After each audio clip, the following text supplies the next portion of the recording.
If anyone just joined, we're giving it about one more minute. Everyone's getting a quick stretch of their legs before we kick in the gear here. So bear with me. We'll be getting started in just a minute.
Okay. 1 minute early. Let's get going. Good evening, everyone. Welcome out to the Market Watch Group Trading Foundation's working sessions. I love the working sessions. I was very reluctant to give up any of my working sessions time on Tuesday, but as I said, the clamoring was there. We needed to split it up. So, no, it's good. I like to have Glenn bring his perspective first. I like to see when we overlap. I like to see the ways that we, diverge. I think it's always interesting to get perspective from different successful traders to see the things that they focus on, emphasize. Welcome out, everyone. Is it someone new? Steve Wide. Steve, are you new? Or did you change your name? If you're new, welcome. Every now and again, someone shows up, and I don't know if I've said hello or not. My memory is terrible, but if you are, welcome. If you're coming back, and I just haven't noticed, then welcome back. Those of you who are listening to this on recording, just come. It's the evening. What else do you have to do? You're probably just watching TV. Let's talk about trading. We've got good opportunity setting up. Market looks fantastic. Let's talk about it. We're going to hit the intermediate advanced session. What does that mean? It means we're unconstrained. I should change the verbiage. Like, basic concepts versus unconstrained. Anything goes. Anything goes. For the most part. My name is Scott. Let's go. Here are the disclaimers. We're not brokers. We're not advisors. We don't give advice or recommendations. This is for education, illustrative purposes only. To the platform. Okay, let's go talk about it. I know you already chatted to some extent. Okay, so we did get the VIX turning. If you were carrying a heavy bullish load, a hedge of some kind absolutely makes sense. Still kind of sitting there in that position where, we're sitting on top of the 50, possibly escalating. But at the same time, I also think this thing could just like push and just from here, if this just turns red again, like this back here, right? Was this a good period of time? Yeah, a great period to trade this week right here. So do we have an opportunity that this thing could just bounce? Let's go look at the SPY. And my answer for sure is yes, 100%. Maybe I should put the right symbol in. I don't know. I thought I did. There it is. We just had a higher high. Now it's pulling back. Higher low potentially developing. Okay, so let's talk about this. Yesterday's volume, 49 to 43. That's a negative day. Right? That's a negative day. I think our volume score is going to ebb a little bit. We'll see if we stay in the 5. Whether that's because the VIX turns back down, whether that's because the sector rotation improves a little bit, or maybe we drop to 4.75. Would I be like, oh my gosh, we dropped into the 4s? No, I'd be fine with that. I'd be absolutely fine with that. This looks great. You can see that we're holding well above the 50, well even above this old resistance here. It could pull back a little further, and I'd still be thinking, yeah, licking my chops. There's trades setting up in this. There has to be.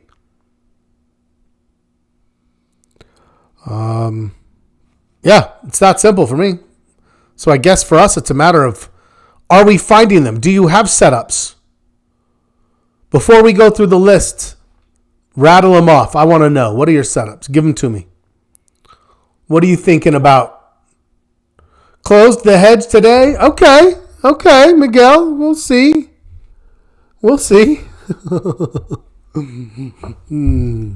Look, honestly, I think you could consider, even if things turned around on you, reinvigorating that trade. But it might be fine. I mean, it looks, are we strong enough for anticipatory bounces? I think for sure we are. And that's an inside day.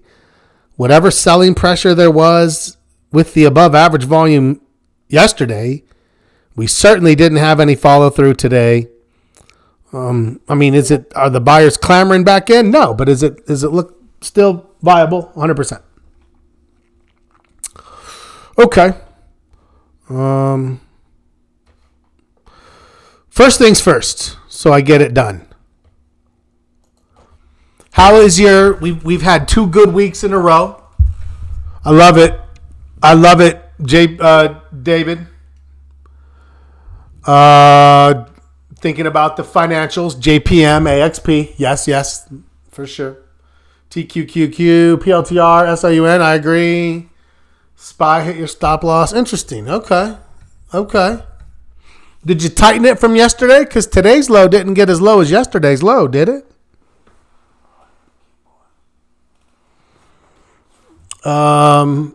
Okay.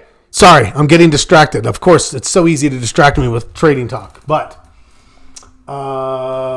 let's talk about the trading plan. How is your section 3? Because I saw great work the last 2 weeks. I saw section 1 and 2. People talked about it, and then all of a sudden, I think we dropped off. How is your section 3? Will you commit to giving me 30 minutes on it between now and Sunday? 30 minutes. Get one system fully developed where you just have a good sense of what does it mean? This one has some flexibility, these trading systems. They have more flexibility. Like if you're like, I want to change the order. I want to add something else. I want to define. This is just kind of like, hey, what should we be defining? How are you finding these trades? When you're looking at the charts, what are the different time frames that you look at? And what does each time frame tell you? When you decide to trade it, how are you going to decide how much to buy? That's important.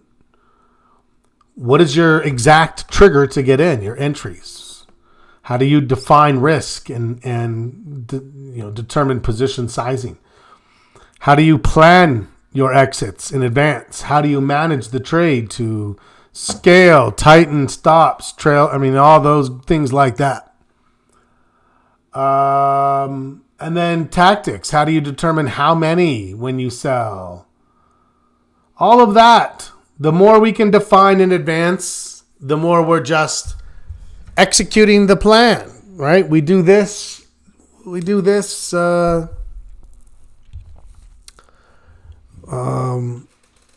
now so that it's easier to manage trades according to these rules. It's all written down. You know exactly how and when and why. I think that the easiest system is a bounce trade system. Trend is in your favor. You wait for it to pull back, higher high, higher low. You trade the bounce off the higher high. What are some other types of systems? You could have a breakout system, a continuation system. People build systems around specific indicators. Bollinger Band system, moving average. When the 8 crosses the 21, when the 21 crosses the 50, when the 50 crosses the 200. What do you do? And then you just build a system around that. There's any number of ways. It's just a matter of you can't improve what you can't measure. You can't measure what's not defined. You got to define it first. You got to be explicit. If it's ambiguous, if it's like, oh, sometimes it's this and sometimes it's that, well, whatever record keeping you're doing is meaningless because it's too many things are changing and fluctuating. There's inconsistency in the variables, right? So David said, absolutely, I will put that time in. David has set the bar. He has answered the call. He wants to know who will stand with him. I'm going to put some time in. I've got a system I've been playing with. I'm going to put some time in on that system. It's worth it. Get her done. Yes, Miguel's in. It's a hard section.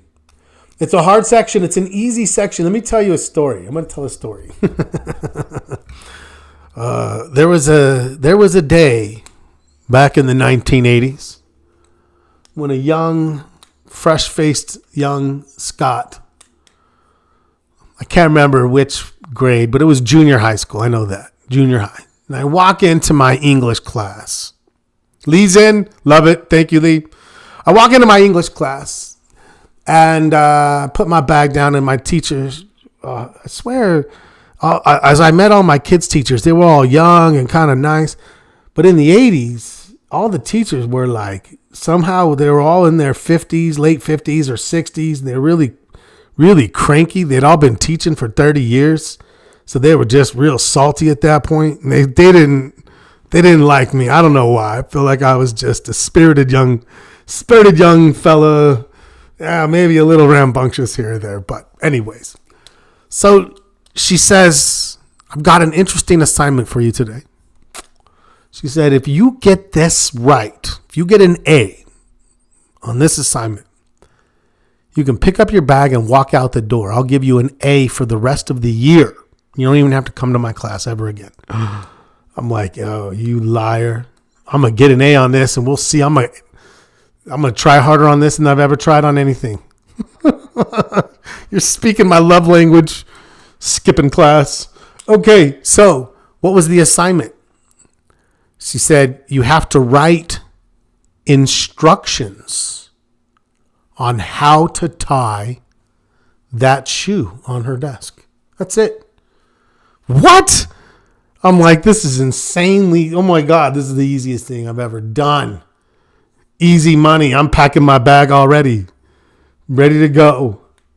Just write instructions on how to tie a shoe. Okay, so we all had the same thought process. Okay. We start writing these instructions down. Write it. Pass them up to the front. She says, all right, the reason she had the shoe on the desk was to make a big show of it, right? And she would start reading the instructions. Well, a bunch of 12-year-old, 13-year-old punk kids, we've been tying our shoes since we were whatever, 4 or 5. We all had little tricks. You loop it, you swoop it, the bunny ears, blah, blah, blah. We've never written an instruction manual, a technical instruction manual, right? I mean, if you're really going to write instructions and someone's just going to read it and do it, well, you better be pretty explicit. You better start by, identifying your hands and your laces. Left hand, right hand. Well, a lot of people did that. Lace A, lace B. Nobody did that. Right? And you better think about things like, let go. Can you tie your shoe without letting go? No. Did any one of us write instructions to let go, then re-pick up at a different place? No. Right? So she starts reading, and as soon as the first person got to the point where you needed to say let go, everybody knew the mistake they made, right? We're all like, oh shit, none of us wrote let go of lace A so that you can put the bunny ear through and swoop it by picking it up on the other side, right? No one did that. What's the point of that story? I don't know what her point was. My point is this. what we think we know versus what we put down on paper is where we see notions and ideas become concrete concepts and plans. That's the big disconnect, right? That's where it's like, oh, I tell people, I say, imagine if you took 20 failed business owners, right? 20 failed business owners, you have them in a room and you're like, hey, we'd like to figure out what went wrong. We want to dissect this process. What happened here, right? We want to know what happened, what's going on. Well, what are we going to ask them? I think there's a couple of core questions, whether it's business people or traders. If a trader's like, oh yeah, I traded, it went terribly, I blew up my account. What am I going to ask him? I'm not even going to ask him questions. I don't want to hear like what you think went wrong. What I would like is I would say, give me a copy of your record keeping spreadsheet. I'd like to see your trades and the progression, how big, how often, where, when, right? I'm going to learn a lot just in that log. Lee nailed the other component. 2 components to this evaluation. The other component is going to be your trading plan.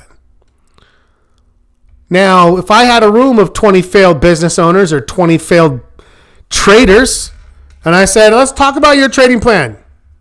What does it look like? 18, 19 of them were going to tap the side of their head. It's right here. It's beautiful. It's my vision. I've got a vision. A vision? Oh, I'm sorry. You're mistaking a vision with a notion, a fraction of an idea, right? That's nothing. We need this to be concrete, substantial. You know what the trading plan needs to look like. We've got a piece of it here. That's why we do it, right? That's why, because that's what really. I tell people all the time that when you force yourself to sit down and look at your trading plan, you find all the holes, lots of holes in our trading plan. Just like there was holes in those instructions, right? How would we have done the second time versus the first? Much better. Would anyone still have gotten to the shoe tied? Nope. Would have gotten closer.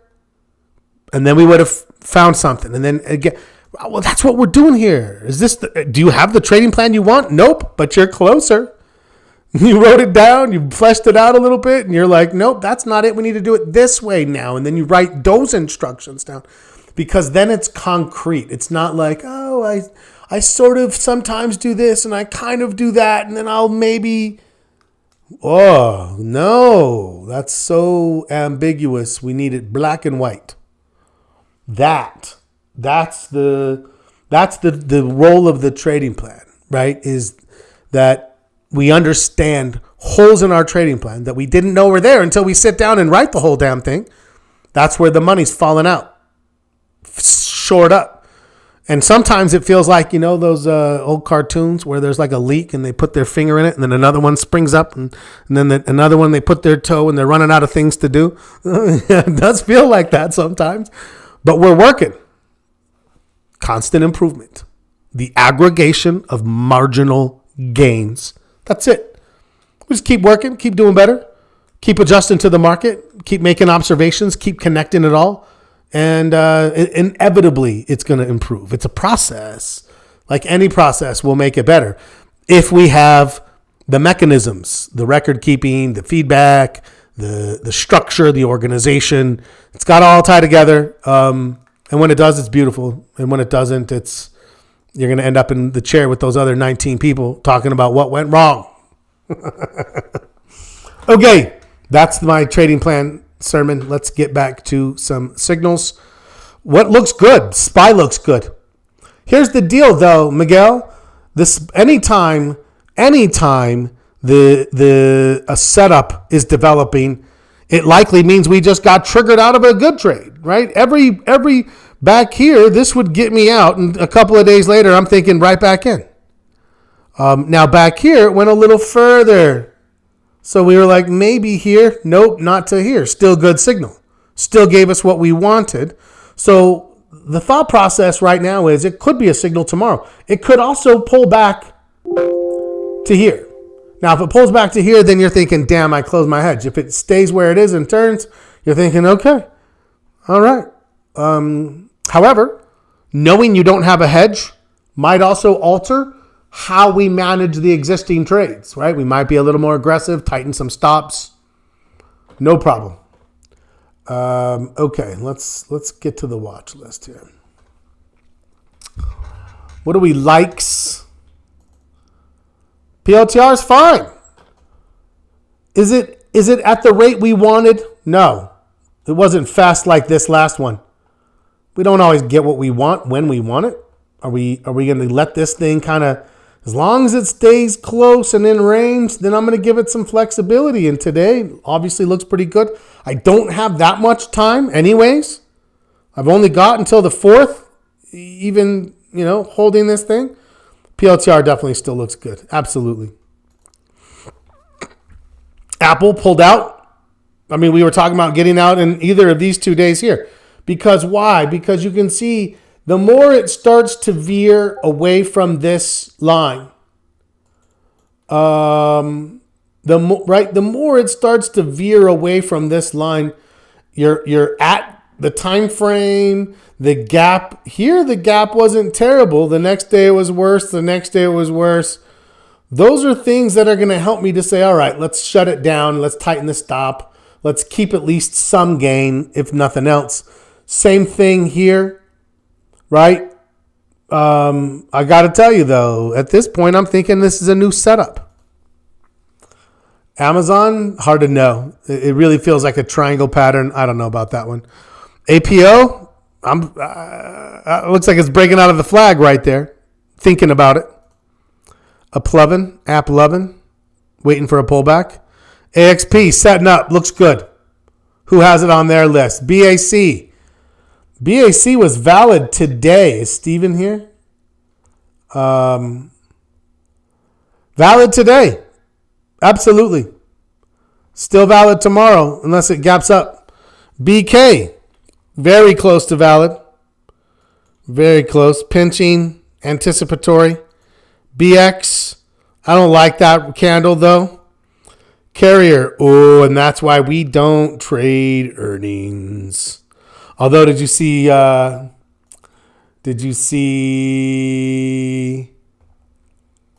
Tesla?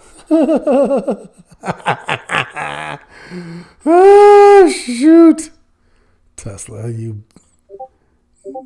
so funny. Hard to miss indeed, David. You're not wrong. We'll see it here in a minute. Caterpillar is viable if you're thinking about it. It's kind of sideways. CMG, you might still be riding the trade. It's just kind of grinding along, real close to earnings, though. Be aware. Still setting up. I would still think this is viable, but not quite yet. Costco just failed, man. I didn't do it. I was thinking about it. But it's just real sideways. I think I'm going to take Costco off my list for a while. Fastenal looks fantastic, but it's not there yet. FIS, you're close to earnings. It's a funky setup. GBTC, GE had earnings. They're on a pretty big pullback. GEV, that's interesting. GE Aerospace got beat up. We're going to take that off the list. But GE Vernova, with a much fancier name, did much better. It's clearly the fanciness factor at play, if you ask me. Gold, still bullish, waiting for a pullback, though. GLW, I don't love it. I haven't traded it. I think it looks terrible. I'm getting rid of it. Just saying. Google, let's wait for earnings at this point. Goldman Sachs, bullish. Bullish and viable today. Today. That's one that could be a signal for tomorrow based on tomorrow's market. Home Depot, close, maybe viable. Close. I need to write these down. I want to write down my My focus list. My focus list. Sorry, I got to go back. What were they? Aflac. I think Aflac is pretty good, but I think I like AXP and BAC better. BK I put on that list as well. Tell me if you feel like I'm missing one. Coherence. I still am thinking about that one right there, you know. Fastenal, I'm gonna say is looking pretty good. I think we're looking for some Friday. We've been getting good Friday signals lately, I feel like, so I'm looking for that to continue. Actually, Goldman Sachs, yes. I'm not looking for all of those, just some of those again, right? Home Depot, I'm thinking about that. Hood, no. IBM, boom, earnings. I bet it's not even bad. 226, they got 230. They exceeded, barely, but they exceeded. Market doesn't like it. Finicky bastards. IWM looks fine. JCI, no, but I'll watch some of these. KKR, no. MasterCard, I like MasterCard other than we don't have a ton of time left. A week from today in the morning. So I don't think that's going to work out. McDonald's recovering from their E. coli fiasco. Meta's not going to have time. Morgan, put it on the list of financials. All the financials look pretty good. A few other things look pretty good, but not a ton. NDAQ.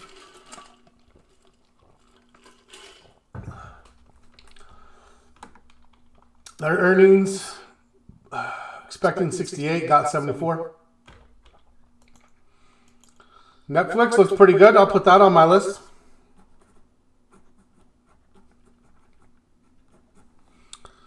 Anyone losing bullish conviction, let me know. NRG, it's so volatile. I'm not going to watch that. I don't love how choppy that is. If I'm going to trade utilities, I'm going to trade something stable in utilities. I'm not like, oh, let's find jumpy, blah, blah. No. NVIDIA on my list.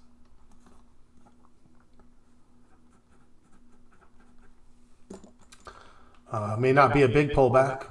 PEG, I still will be okay with that. PLTR, I'm fine with that. PayPal, no. QQQ. RTX.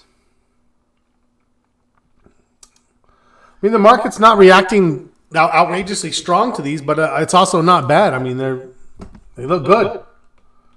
Southern, not yet. SoFi, overextended. Anyone in that? Is that the one you traded? No, someone traded that. Did they? I don't remember. Here's the SPY. Oh, not there yet, Tesla. Here's the SPY. Looks bullish. Tesla. Oh, man. All the way back. All the way back almost to these old highs. 22% today. Can you imagine what that equates to for Elon Musk in a day? Oh, so funny. TSM, not a fan.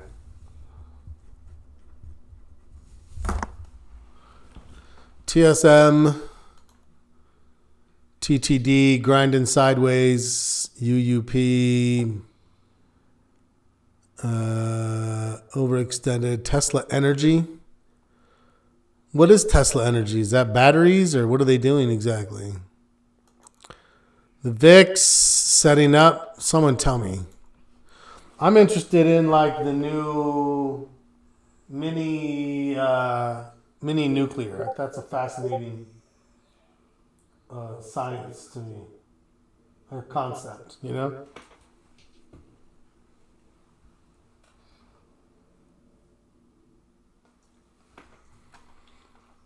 Walmart, no. Materials, oh, what do you think? Too much? Or is gold going to help stabilize materials? Oh, that's a good question. Nuclear. Flagged for so long, I got rid of it for a small profit. Ah, I get that. I understand.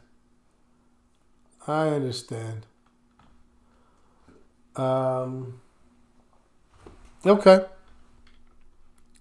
Let's keep going. We're almost through it all. XLC.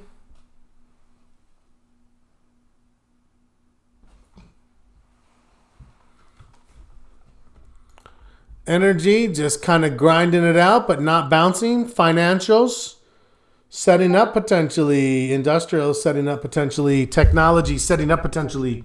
I like those three. Those are our big three. Staples, maybe. Utilities, a little overextended.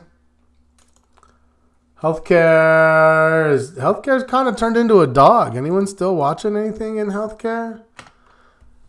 Tesla Energy's Megapack, a large-scale stationary battery. What would you be able to run off that?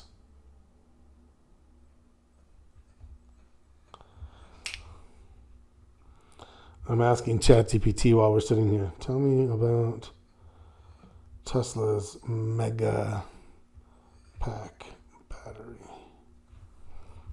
All right. I'm going to give everyone the goods on this thing. A large-scale lithium-ion battery system designed for energy storage solutions, particularly for utility companies and large commercial or industrial clients. It's part of Tesla's energy product line, which also includes the Powerwall for residential use, Powerpack for commercial use. The Megapack is aimed at addressing the increasing need for energy storage as the world transitions to renewable energy sources. Okay. Megapack can store up to 3.9 megawatts of power. Is that good? A typical Megapack installation can store enough energy to power thousands of homes for several hours during peak demand periods or power outages. Yeah, stabilization for sure. Scalability, massive battery farms, referred to as battery plants. These plants can scale up to hundreds of megawatt hours, enable them to support entire grids. Grid stability and peak shaving, renewable energy integration, fast deployment. It arrives on-site, fully assembled and tested. Cost efficiency. Software integration. Wow, that does sound great. So that's in Tesla. Is that going to spin off into Tesla Energy, or is that going to stay as Tesla, just like the line? I had no idea they even had Tesla Energy line. This is very interesting stuff, you guys.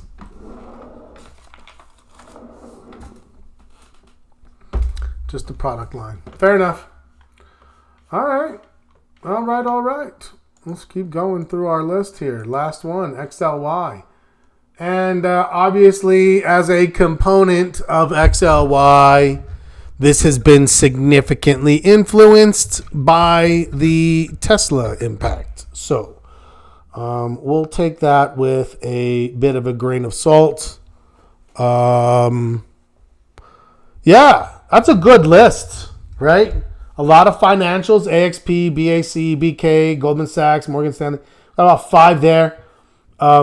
Technology, we've got COHR, NVIDIA, TSM. We're still in PLTR. We've got Home Depot. We've got Fastenal. We've got Netflix. So there's a few outliers. But I would say right now, for me, the core sectors are financials and technology. On top of that, I would say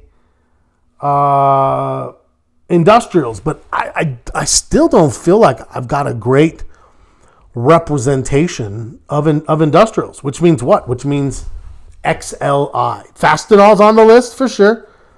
I'm going to put XLI because you can always trade the ETF. It's not like, oh, what am I going to do? We have the ETF. So that's something that we can always do as far as that goes. So let me know if you have any questions about that focus list. If any alerts come here tomorrow, Monday, that's the list it's going to come from. Let me know if you think I missed anything. We've got a few minutes left for open forum.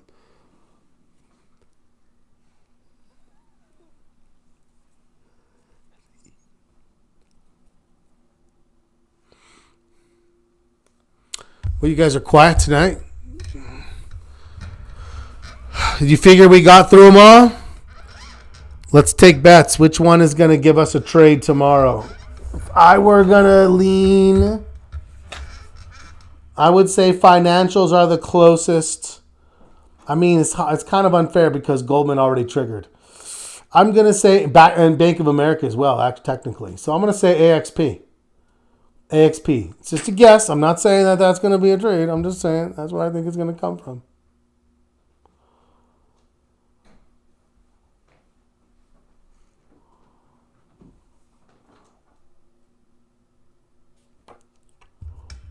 All right. Well, what's the rest of the week look like?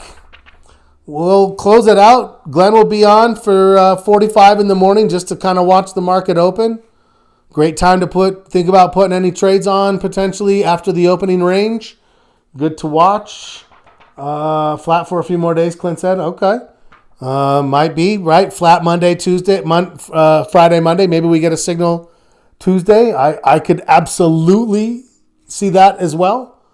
Overall, I'm definitely looking for the bullish signal to develop. I think it's just a matter of time. So, all right. Well, so Clint will be with you tomorrow morning, and I will shut it down. I didn't get a chance to change the schedule, so let's just plan on the same time tomorrow as usual, which will be at 3:15 p.m. Eastern, and then we'll switch it up the following week. We're going to start at 3. We're going to start getting a full hour in. I feel like we've been seeing enough. There's enough going on Fridays that we need a little more time. I don't like to feel rushed. So, anyways. All right, you guys. It's good to see everybody. Have a great rest of your night. I'll see you in the morning, or I won't see you. Glenn will see you in the morning. I'll see you in the afternoon. As always, happy trading.